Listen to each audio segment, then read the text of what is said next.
Most conversations about financial health in this country start in the wrong place. They start with balances, credit scores, whether someone has an account. But what if financial health actually starts before the account, before the moment someone ever shows up in your system? Because right now we're living in this strange contradiction. The macro story says things are strong, low unemployment, steady growth. But when you zoom in on households, the picture gets a lot more fragile. Cash flow is tight, buffers are thin, and for a lot of people, access to the financial system is partial, inconsistent, or quietly breaking down. So the question isn't just, are people banked? It's, can they actually use the system in a way that creates stability?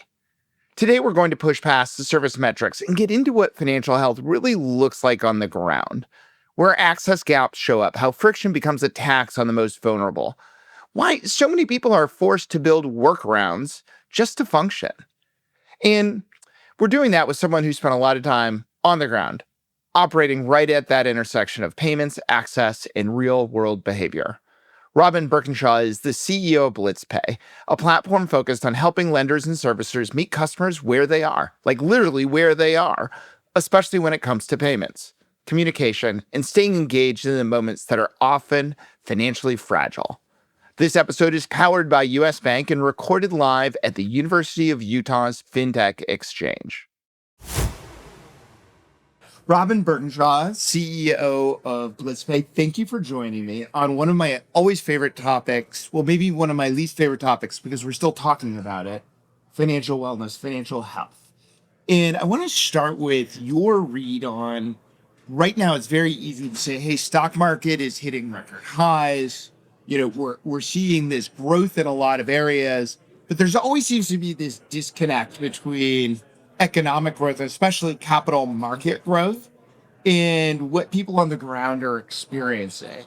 And given, we don't often think of payments being ground zero for a lot of how people are interacting with the economy and their financial health.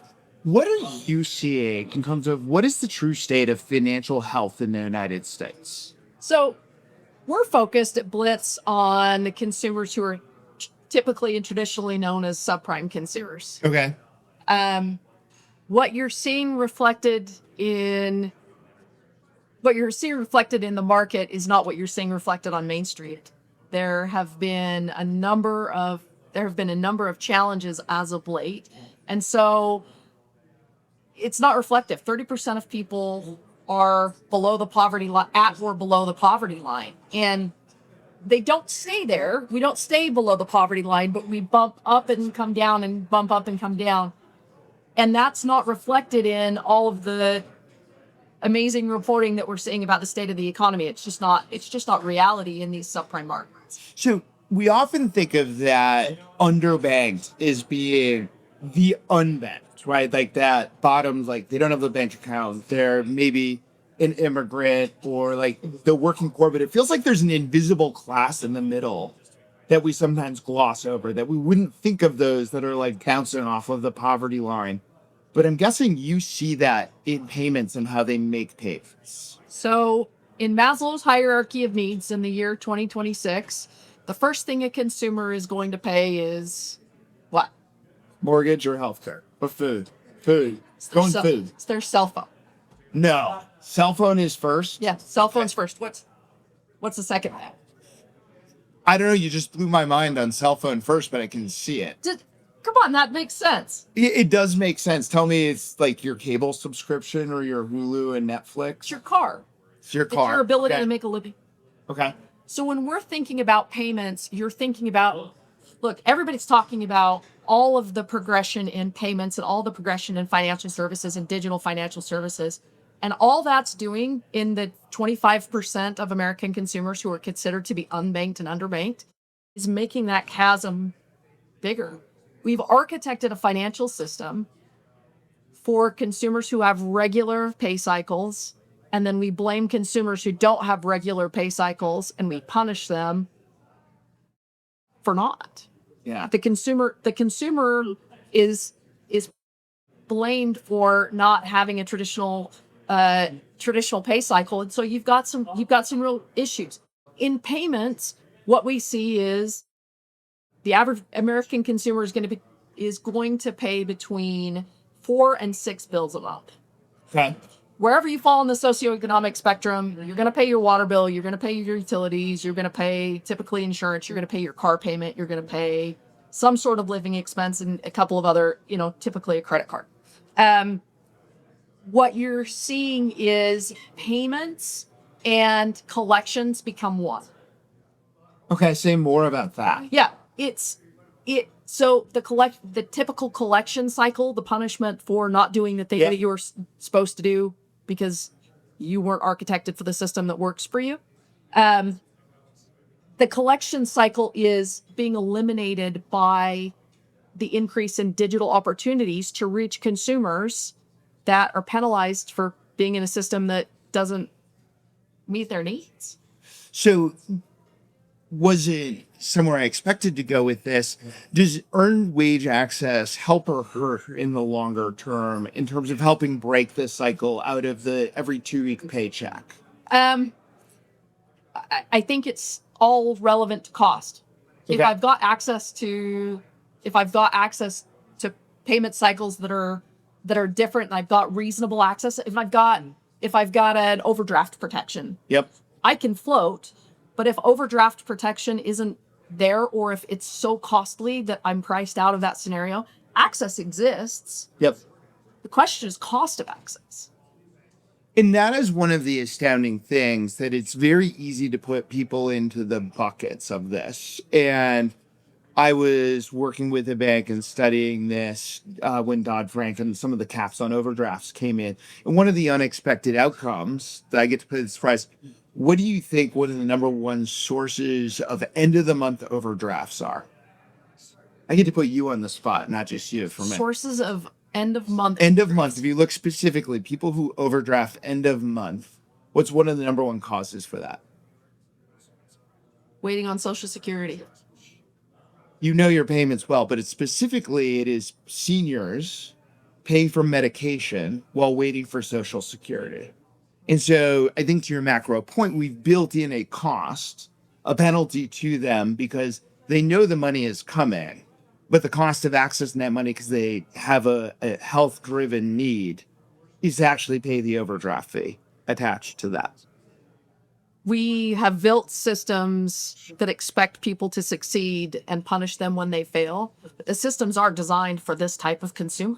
And with all of the inclusion and all of the things that we're talking about, we've got technology for days and days and days. We should absolutely be able to build technology that addresses this consumer. It's not rocket science. It's just a little bit of creative. So why don't we? You've got so many great stories. Where are the other unexpected pockets where there is friction that technology can solve it, but we haven't necessarily thought through all of the ways it voids? I'll give you an example. A couple of weeks ago, we were in Alabama meeting so we're in the deep subprime auto lending space, and this company has deep subprime auto lending on one side, and they've got property management on the other. So he owns about 400 homes, and he's got about 500 or 600 cars that are on the road, crossover. So there's a lot of crossover in those consumers. That consumer is typically the same consumer. Once a month, the majority of those renters are going to drive to his office in Montgomery 45 minutes to put cash in a machine, Wow.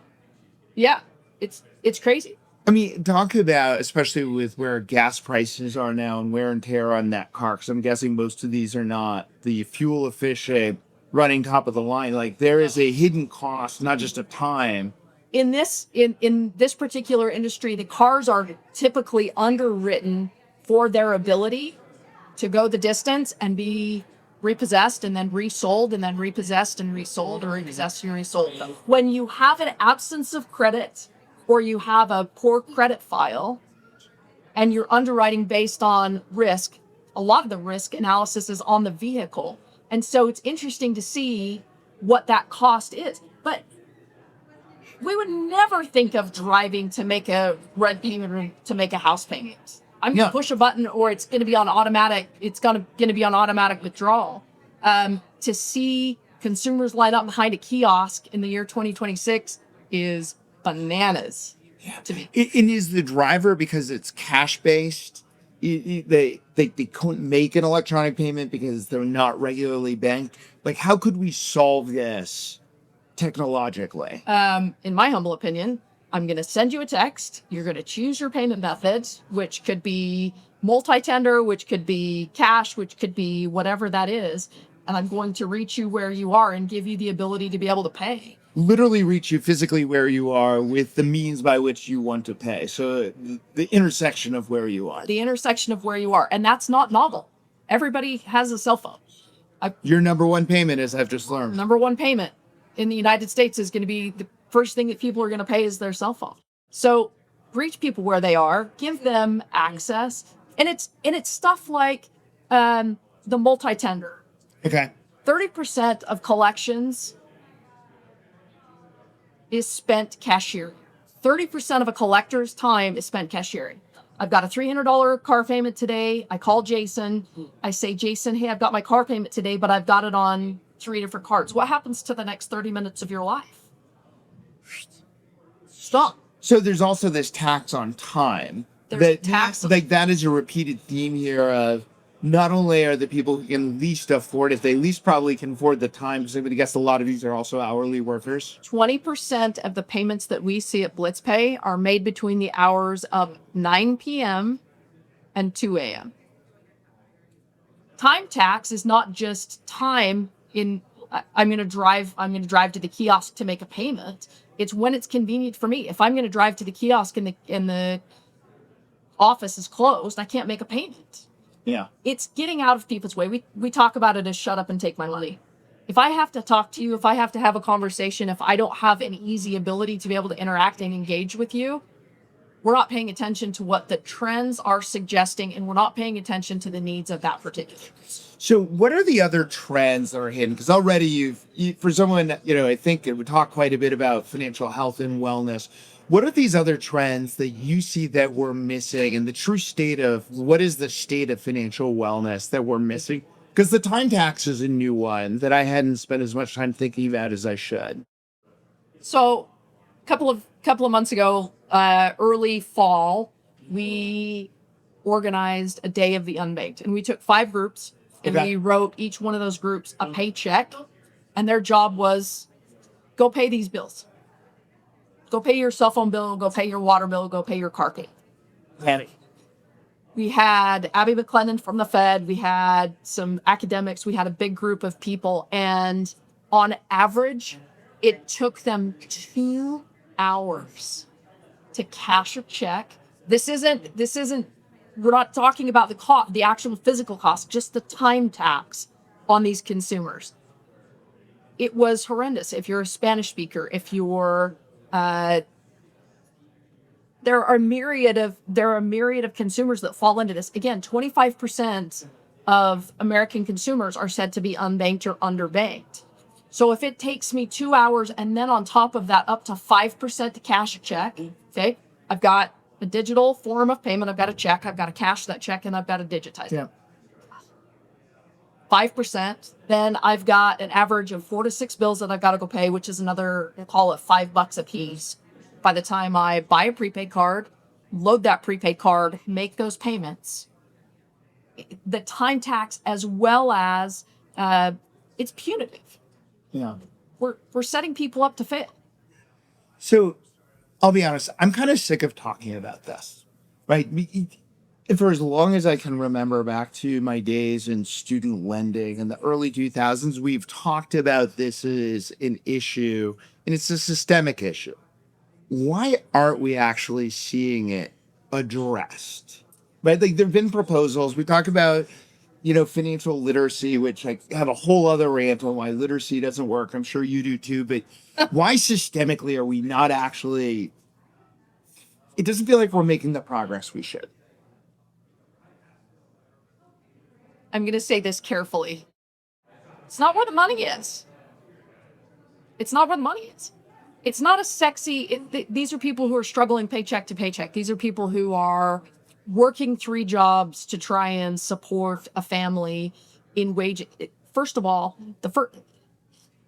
when you approach somebody with this problem, if you're in the 75% that's banked, nobody recognizes that cashing a check is a problem. It just gets deposited into my bank account, and then I push the button and pay my bills.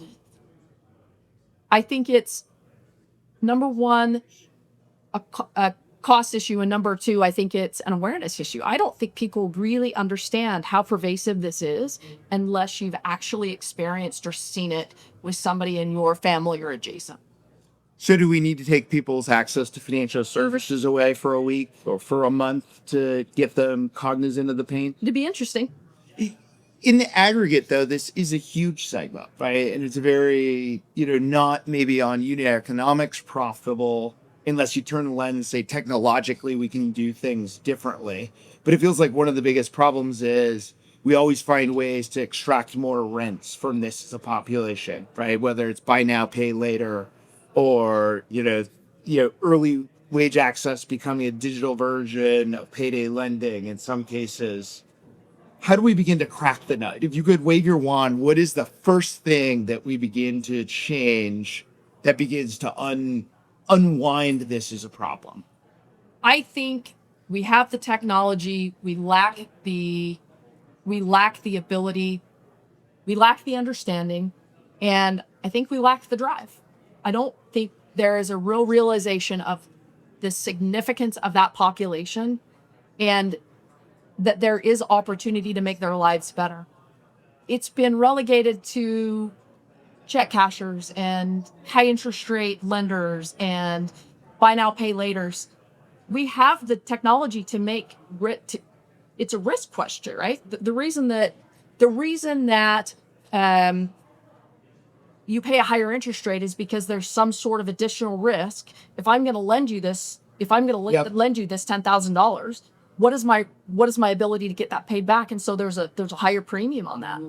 The premium can be there, but it from a punitive perspective, married with technology, there are better ways to do it. There are better opportunities. There's better functionality than we're willing to put in market. So how do we design better products here if the experience for those who are designing products here, it is not, what their users need? How do we actually get into that? I loved your idea of like the day in the life of the underbanked. What are some other things you've seen that really help the designers of products understand the true challenges there? We send our product people to sit in the collections center on the other end of the line with, these consumers who are struggling day in and day out to hear and see what their problems are. Are there any stories that come out of that stick with you that like this is the thing you would share that people need to understand? If I've got 6 bills and I've got money for 3, the way that these consumers are often managing that, their prepaid cards. So the average unbanked or underbanked consumer is going to manage 4 prepaid cards at a time. Okay. 4 prepaid cards at a time. And it's access. If I've got money here and I've got money here and I've got money here, this bill I'm going to pay here because then they can't take more than I have. And I still have money for different bills. So I'm creating pools. The friction is my benefit. That's I'm using friction to my advantage. That's exactly right. Or I turn my prepaid card on and off. So intentionally letting bills bounce off because I need to preserve capital. That's right. That's absolutely right. Chime is working in the unbanked world. They've got a different risk profile. Chime is just bigger than US Bank at this point. Those are wild statistics. That is the consumer that actually needs that assistance. And that's what I find interesting. Back to people misunderstanding the mindset. When I hear, like before Chime was getting ready to go public, people saying, oh, Chase wants to buy Chime or they should buy Chime or US Bank. I'm like, well, you don't really want those customers. Then I caught myself and realized I'm like, it's actually good Chime exists because the big banks, that isn't who they serve. You had to build an entirely different company around how do you serve that customer in a way that is still actually profitable. You're still not doing it. There's still opportunity. So how do we get more of those? In what areas do we need to focus? Is it the account? Is it the bill? Is it the payment? Is there a place to start? Where we're focusing is the bill and the payment. It's bill pay. So lay that out, 'cause you've done an amazing job of not making it a commercial, but what problem do you as BlytzPay set out to solve? Where is that thing you say, here's the problem, the customer insight that traditional bill pay doesn't solve? We talk about that. So a couple of things. The first thing we talk about is shut up and take my money. Let me give you an experience that, again, meets you where you are and gives you the ability to pay in a way that's convenient. If you're the biller on the other side, you don't care if somebody pays in the middle of the night. You don't care if they pay in cash. You don't care if they pay with one card. You don't care if they pay with 5 cards. So we talk about it as a digital point of sale. Okay. If I'm sitting across from you, I can hand you money. I can hand you a credit card. I can hand you 3 credit cards. It doesn't make any difference. Here's my gift card. Here's my gift. Whatever. It doesn't make any difference to the biller. But there's a lot of shame and there's a lot of access. There's a lot of friction blockers from this particular site. So what we're focused on is breaking the box. A lot of technology is designed by people who think they understand a problem, a business problem, a consumer problem, whatever that is. And so we're putting technology in this box. That's the problem with a lot of the legacy technology that exists today. Okay. It's solving a problem, and then I, as a business, have to fit my problem into that box. Okay. If my problem falls outside, then I'm figuring out a different way to solve that problem. Okay. For consumers, it's I'm going to put money in 3 different cards so that I can manage, or 4 different cards so that I can manage access to those and control my money. So it's understanding and building, and then being a little creative. There are opportunities to absolutely solve this, and that's what Blitz is doing. We're meeting the consumers where they are. We are speaking in a language that's convenient for them. Okay. If English isn't my first language, does it make a difference to the biller? No. But making them feel connected, respected, and valued is something that we are highly focused on, and those are the products that we're developing. So if we play this out further, we are at record levels of the wealth and income disparity. I think mirroring just before the French Revolution, the disconnect between the wealthiest and the least wealthy here. What do you think happens if we play this out another 5 to 10 years without addressing some of the systemic issues? With the rise of AI and the rise of technology, whatever your input is at the bottom is going to come out maximized at the top. If we're not thinking about the problems at an input level, and we're not thinking about the consumers who are most in need of these tools and these products, what you're going to get is exponential at scale. Well, that is both a scary and profound way to end this. But Robyn, I really appreciate you sharing your insights and a lot of new things that I'm taking away from this, especially around the Maslow hierarchy of needs as it relates to 2020. So thank you for sharing. Appreciate it. Thanks for the time, Jason. That's it for another week of the world's #1 fintech podcast and radio show, Breaking Banks. This episode was produced by our US-based production team, including producer Elizabeth Severance, audio engineer Kevin Hersham.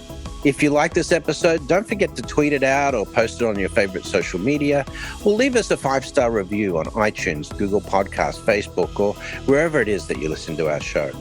Those actions help other people find our podcast, and in return, that helps us build an audience that can be supported by sponsorship, so we can continue to provide you with our award-winning content every week.